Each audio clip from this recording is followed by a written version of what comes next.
Bonjour à tous et bienvenue dans cette nouvelle émission de la Guilde du Forex avec Greg. Salut à toutes et à tous. Soyez les bienvenus dans cette émission. Aujourd'hui, on va continuer notre exploration du monde merveilleux de l'argent. Et aujourd'hui, je vais cuisiner Greg pour qu'il nous explique un peu plus sa tactique, son plan, sa vision pour vous aider à atteindre l'objectif de gagner 5% de plus-value chaque mois. L'objectif étant, je le rappelle, de se faire une retraite dorée ou de se faire une rente à 10 000 € mensuels en moins de 5 ans. Donc, comme on a expliqué dans l'émission précédente, le but c'est d'atteindre un rendement mensuel de 5% et ça permet en moins de 5 ans, donc 4 ans et demi, on avait calculé, d'obtenir une rente de 10 000 € par mois. On trouve que raisonnablement c'est pour faire une vie confortable. Je pense, oui, parce que même avec une inflation qui par exemple continuerait à grossir, on ne sait jamais, c'est toujours possible. À partir de 10 000 €, on est quand même bien. Voilà, je pense qu'on est, on est tranquille. Donc notre objectif, c'est de vous aider à atteindre ça également. Alors là, j'ai mon petit plan de ce dont on va parler. Vas-y, parce qu'apparemment c'est aussi une émission de cuisine, d'après ce que j'ai compris. Ouais, tu vois, je vais te cuisiner. Ouais, ça. Donc, on doit aborder les moyens d'arriver donc à cet objectif. C'est ça. De 5% mensuel. Oui. Donc, bien sûr, on ne va pas tout explorer dans cette vidéo, mais peut-être que tu peux nous donner un peu plus de pistes que ce qu'on a vu dans l'émission précédente, c'est-à-dire... oui, parce que dans les émissions précédentes, on a vu le SP500, etc. Enfin, différentes visions sur lesquelles vous pouvez commencer à réfléchir ou à investir si vous êtes déjà à connaître un petit peu. Mais là, j'ai envie de vous parler plus de ce que je fais directement et de ce qu'on fait avec l'équipe, mes algorithmes, etc. Parce que c'est véritablement en utilisant des processus qui sortent de la norme que l'on peut atteindre ce genre d'objectif. Parce que je le rappelle, quelqu'un comme Warren Buffett, par exemple, le plus grand investisseur au monde. Voilà, parmi les plus grands, mais en tout cas c'est celui qui a sur la durée, qui pour moi c'est le numéro 1, vraiment sur le temps. Il a réussi à faire une moyenne de 20% de plus-value par an, en moyenne sur toutes les années. Donc il a fait, par exemple, s'il y avait 100 millions de dollars à un moment donné, l'année d'après, il avait 120 millions. En moyenne, c'est ce que ça a fait. Donc il a toujours tradé, en tout cas assez rapidement, des gros montants.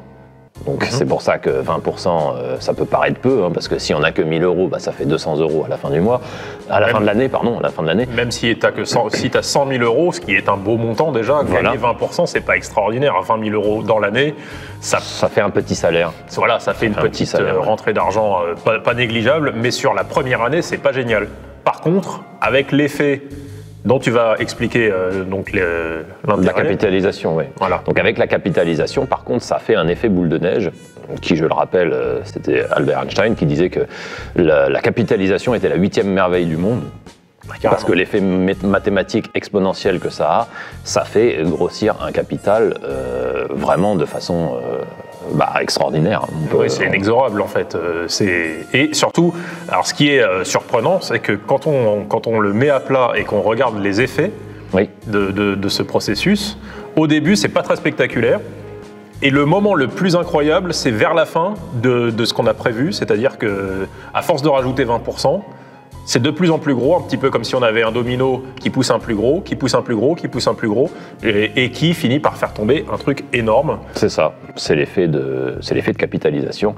Et du coup, avec un gain annuel de 20%, donc ce qu'a fait et ce que continue à faire Warren Buffett, et forcément sur les 20 ans, 30 ans, 40 ans, parce que lui c'était ça, sa vision vraiment très long terme, il a atteint des objectifs faramineux. C'est plusieurs centaines de milliards qu'il gère en gestion comme ça. Et bien évidemment, on peut accéder à ce qu'il trade, on peut accéder à ses actions. D'ailleurs, si vous voulez, en description, on vous mettra le panier d'actions qu'il utilise, si jamais ça vous intéresse. Ça c'est public, on peut savoir exactement oui. les actions qu'il achète et avec lesquelles il fait 20%. Oui, avec l'allocation de capital même qu'il utilise personnellement. C'est intéressant. Par exemple, on sait qu'il a, je crois que de mémoire, il a 49% d'Apple par exemple dans son portefeuille. Presque 50% de toute sa capitalisation est sur Apple. Donc tu vois, on vous mettra ça en description. Mais ça, encore une fois, ça reste de la spéculation, mais à la Warren Buffett, c'est-à-dire très très sage et très très sûr, mais avec une rentabilité qui est certes impressionnante sur le nombre d'années, parce que c'est la régularité surtout qui compte, hein, toujours, ça je le dirai toujours. Être très régulier, c'est bien mieux que d'avoir un pic d'une année à 100% et puis le reste, ça fait que du yo-yo. De toute façon, on ne peut pas miser sur les coups de chance ou sur les années extraordinaires parce que de toute façon, le but, c'est de le faire pendant toute la vie. C'est ça, c'est ça. Alors on peut avoir des coups de chance, hein. C'est toujours bien quand ça arrive, mais ça doit être un bonus. On ne doit pas voir ça comme si c'était comment on appelle ça? Une stratégie. Tu ne peux pas miser sur la chance. Voilà, faut pas que ce soit une loterie. Je cherchais le mot. Faut pas que ce soit une loterie. Pas un billet. Voilà, c'est pas une tombola. Voilà, c'est ça. Faut pas se dire que parce que je vais choisir une action, elle a un petit market cap, donc une petite capitalisation. Je sais qu'elle va faire x10 ou x15 et je vais tout miser là-dessus.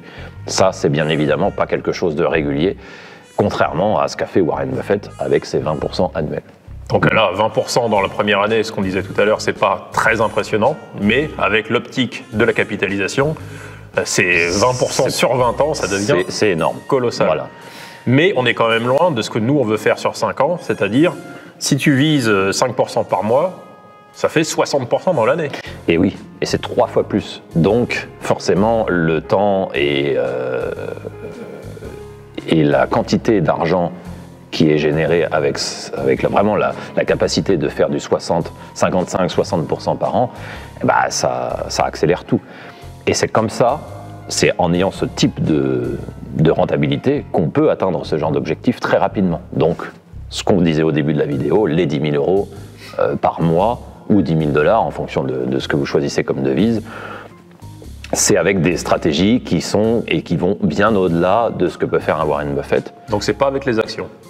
Ça peut être avec les actions, mais pas tel que le trade des investisseurs très très gros, comme Warren Buffett, Paul Tudor Jones et ce genre d'investisseurs. La raison, elle est simple, c'est qu'ils ont des masses monétaires beaucoup trop importantes.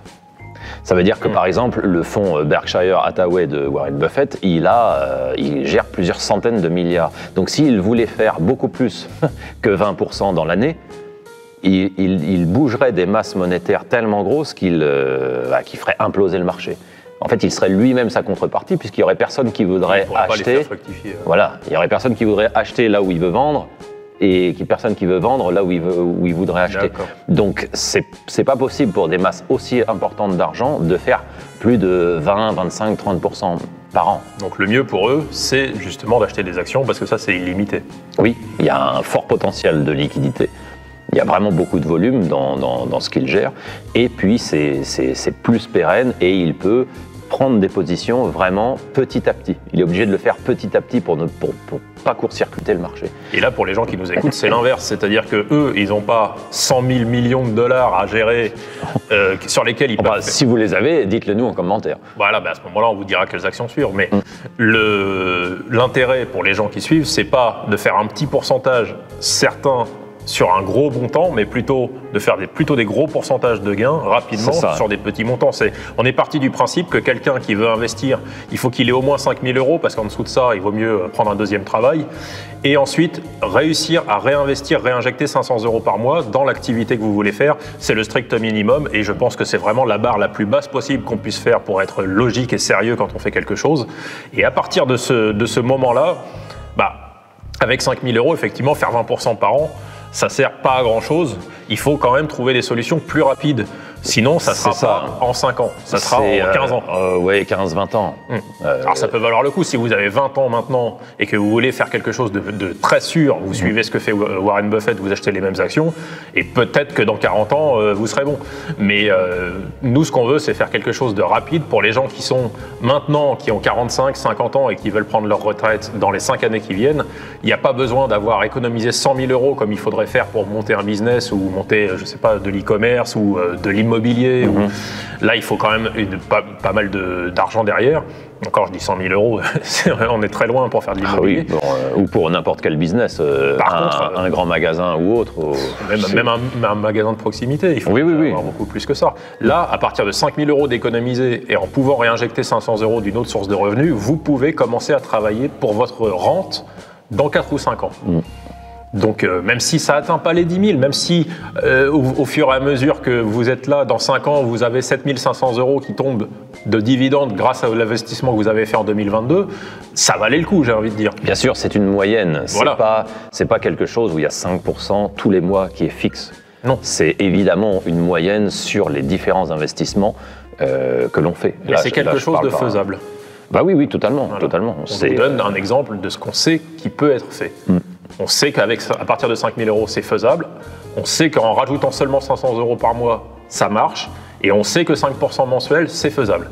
Alors par contre, il vient d'expliquer que c'est pas avec les actions, parce que ça, c'est plus pour pérenniser un énorme capital. Donc, avec quoi c'est? Alors, je reprécise, parce que ça peut être fait avec les actions, mais pas tel que le fait la stratégie vraiment bon père de famille, très lente de Warren Buffett. Parce que lui, il utilise cette stratégie-là, comme je l'ai dit précédemment, à cause des énormes masses d'argent qu'il a, et il ne peut pas aller aussi vite. Nous, on n'a pas cette contrainte-là. Les investisseurs, les retail traders, donc vraiment les investisseurs particuliers, on n'a pas du tout ce problème-là. En termes de liquidité, tous les marchés sont parfaits. Même si vous avez un capital de 2 millions d'euros, 5 millions d'euros, vous êtes encore vous êtes encore dans la partie retail. C'est vraiment à partir des institutionnels, 50 millions, 100 millions, là, il faut commencer à passer directement avec les banques et c'est un autre niveau. Donc nous, on n'a pas ce problème-là. C'est pour ça qu'on peut trader de manière pas plus intelligente, parce que je ne me permettrai jamais de me dire que je suis plus intelligent que Warren Buffett, ça, certainement pas. Mais par contre, on peut avoir d'autres moyens, on a d'autres armes que les institutionnels n'ont pas à cause de leur grosse masse d'argent. Et dont ils n'ont pas besoin du coup, parce que mais bien sûr, ils ont déjà ce qu'il y a de mieux. Si tu as un hedge fund de 20 milliards et que tu fais 20% dans l'année, tu es content et les clients sont contents. Voilà, à choisir, il vaut mieux avoir le gros capital que le gros bien rendement. sûr, bien sûr. Mais nous, on parle de ce qu'on a et de ce que l'on peut apporter évidemment à vous qui nous regardez. Et c'est ça qui est bien. Et l'optique donc de cette stratégie, c'est d'avoir entre 5 et 10 ans notre vision long terme. 10 ans, c'est vraiment la vision long terme. 5 ans, c'est la vision au milieu, c'est la vision médiane. Alors que si vous utilisez, que vous décidez de vous dire j'ai 20 ans maintenant et quand j'en aurai 20 de plus, en essayant de faire 15-20% par an, j'aurai mon capital quand j'aurai 40 ans, et bien là, du coup, ça va être une vision minimum de 20 ans, de 20 à 30 ans, voire 40 ans. Ouais, c'est ça la différence. Je pense que c'est pas suffisamment motivant de se dire je commence quelque chose pour dans 20 ans. On ne sait pas du tout ce qui se passera. C'est ça, c'est que le monde va changer très rapidement. J'en ai aucune idée. Enfin, personne n'en a vraiment aucune certitude. Donc, surtout à une échelle aussi éloignée, 20 ans, c'est quand même 2 décennies comme ça. Non, c'est pour ça qu'on vous présente cette stratégie qui va donner des résultats rapidement. Parce qu'en moins de 5 ans, c'est très rapide. Le plus rapidement possible et que ce soit raisonnable et quand même pas un truc où vous mettez all-in en se disant il y a le Bitcoin qui va monter et je mets tout sur le Bitcoin, je vends ma maison et je mets tout sur le Bitcoin. Il y en a qui ont fait ça malheureusement et ça c'est quand même. Mais ça c'est du all-in quoi. Ouais, comme tu disais tout à l'heure, c'est d'acheter des billets de tombola. C'est pas du tout une stratégie sérieuse. Donc justement les cryptos. Oui. Est-ce que c'est vraiment fini là? On a vu que ça a touché le fond, ou est-ce que toi tu dis que ça peut remonter et que ça peut encore servir? Alors oui, bien sûr. Pour moi, c'est absolument pas fini. Ce n'est que le début, en tout cas jusqu'à ce qu'on ait les euros numériques et les dollars numériques qui viennent remplacer notre monnaie fiduciaire normale. Mais en attendant, on est juste dans ce qu'on appelle le bear market. Donc vraiment, c'est le marché qui hiberne comme un ours. C'est pour ça que c'est l'hiver. Et c'est l'hiver. Et on est dans un hiver de crypto. Et pour l'instant, il faut simplement faire le dos rond. Pour ceux qui ont une vision et qui croient en la crypto-monnaie et dans le Bitcoin, parce que c'est lui vraiment l'ossature de toute la crypto, eh bien, généralement, il est conseillé de racheter sur les niveaux plus bas, un petit peu comme on a expliqué pour le SP500 et pour les actions ou les indices qui peuvent baisser. Ici, moi, c'est ce que je fais. Plus le Bitcoin baisse, plus j'en rachète, parce que je sais pertinemment que tant que la technologie existe, et elle existera encore dans le futur, la blockchain a vraiment de l'avenir. Donc, pour ceux qui ont toujours, de manière raisonnable, une envie d'investir dans cette technologie et dans ce futur-là, on utilise la même chose, soit en DCA, soit en pourcentage, on rachète quand ça baisse. Parce que ça finira inexorablement par remonter. Soit ça ira totalement à zéro, Ça, c'est une possibilité, mais moi, ça m'étonnerait énormément.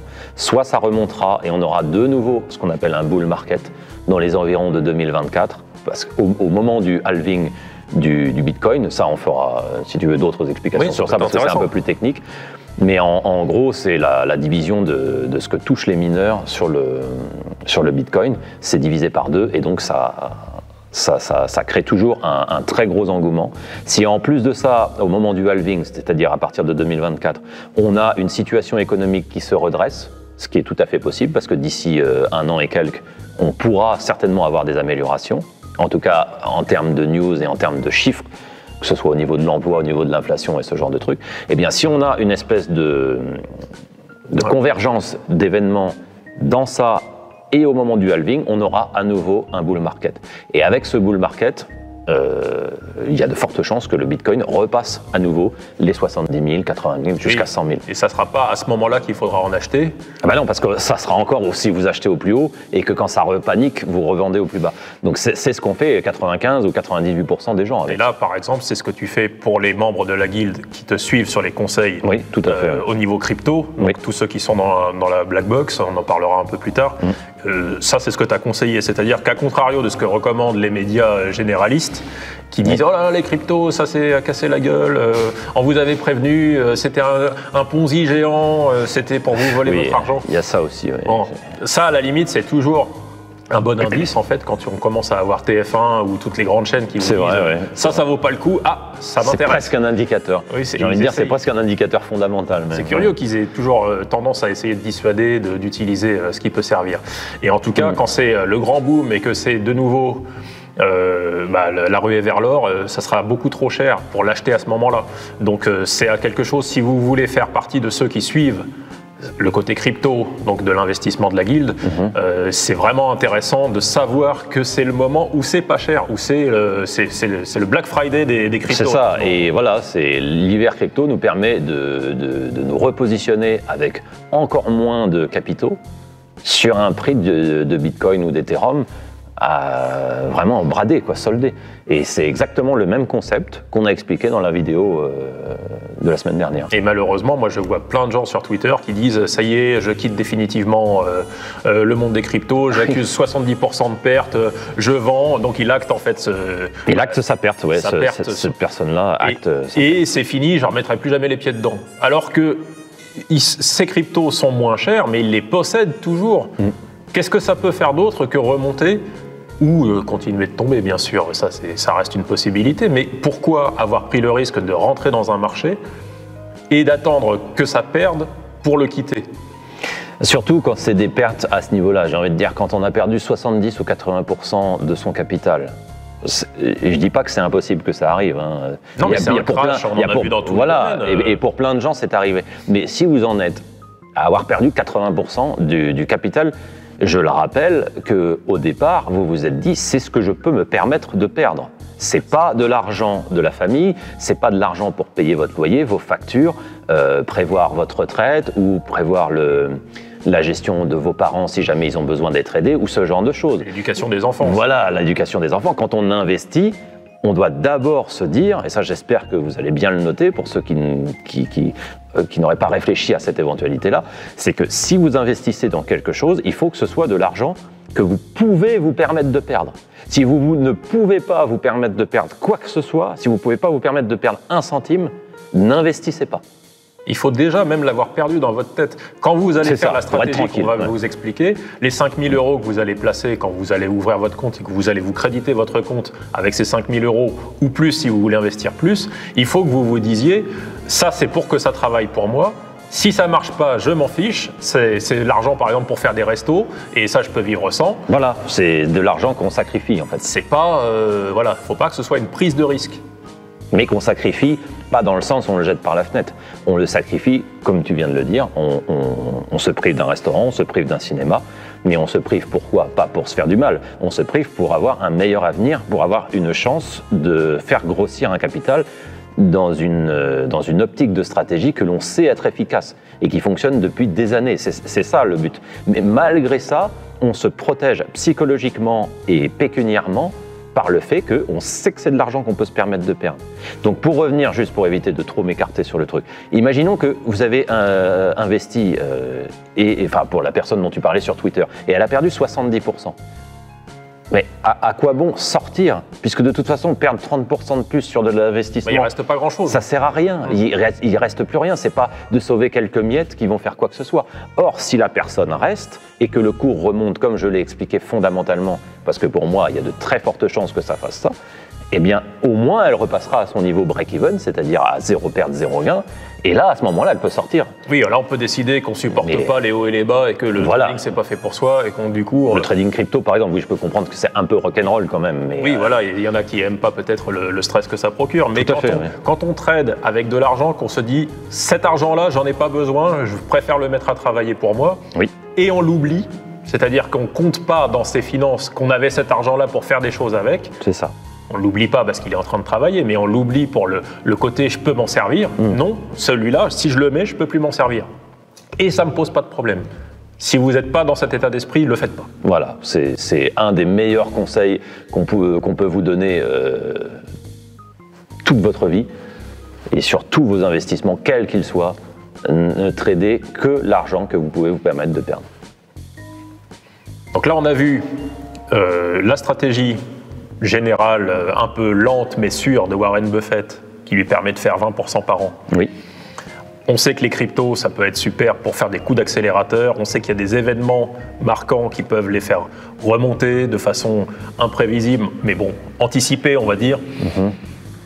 Là, je parlais du Bitcoin et d'Ethereum, c'est pour que le grand public puisse comprendre. Mais bien évidemment, dans la black box, je ne traite pas que ces coins-là, donc que ces jetons-là. Il y a énormément d'autres stratégies qui sont mises en place et beaucoup plus actives. Et c'est aussi intéressant d'expliquer que le principe d'un trader, c'est pas d'acheter un Ethereum ou un Bitcoin et d'aller mettre un cierge pour qu'il monte. Le trader, il fait de l'argent aussi quand ça descend, il fait aussi de... Oui, c'est important que tu le dises. Voilà, parce que ça se trade un petit peu comme les devises. C'est exactement Forex, ça. C'est Bitcoin versus dollar, Ethereum versus euro ou Ethereum versus dollar. C'est vraiment une paire de trading. C'est pas comme les actions. C'est pour ça que les grands médias qui vous parlent pas du fait qu'il y a des gens qui gagnent de l'argent quand les cryptos baissent, sont malhonnêtes. Ils essayent de faire croire que tout le monde perd de l'argent. Oui, c'est fou. Et qu'il ne faut pas s'y intéresser. Je ne sais pas pourquoi, peut-être pour que vous restiez tranquillement dans votre travail et que vous continuiez d'être un rouage du système. Oui. Et là, on va partir du côté complotif de la force. En vrai, on le sait exactement, et Christophe aussi il le sait exactement, mais c'est juste qu'on ne veut pas partir et dévier l'énergie positive qu'on veut vous transmettre vers ce qu'ils appellent du complotisme et autres. Parce que c'est pas du complotisme, ce sont des faits réels. Mais on préfère rester sur du concret et sur quelque chose qu'on peut vous apporter comme solution, plutôt que de se plaindre et de dire « Ah, voyez, ça marche pas, ça marche pas ». En tout cas, c'est ce qu'on essaye de faire, parce que notre temps est limité dans tout ce qu'on produit, et nous, on préfère faire comme ça.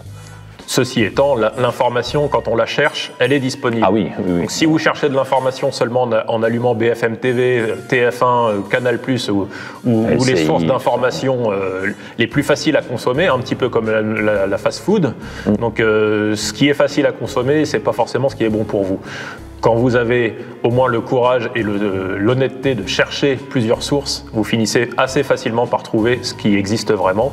Et donc, des stratégies qui permettent comme ça de se faire une espèce de sécurité financière avec des revenus de 2 à 5% mensuels qui font une moyenne de 50-60% par an et qui sur le long terme, mécaniquement et mathématiquement, vous finissent par vous faire une sécurité que personne ne peut venir vous prendre, ça vous finissez par tomber dessus, la preuve vous êtes là. On vous a déjà donné 2 pistes très intéressantes à suivre. On va vous donner des liens dans la description pour que vous puissiez étudier plus en amont ce qui peut se faire au niveau des actions long terme avec un objectif sur 10 ans, 20 ans, parce que c'est quand même intéressant de savoir comment ça fonctionne. Plus 20, 30 ans, mais... Oui, si tu fais comme, 15, 20 ans. Tu fais comme Buffett. Voilà.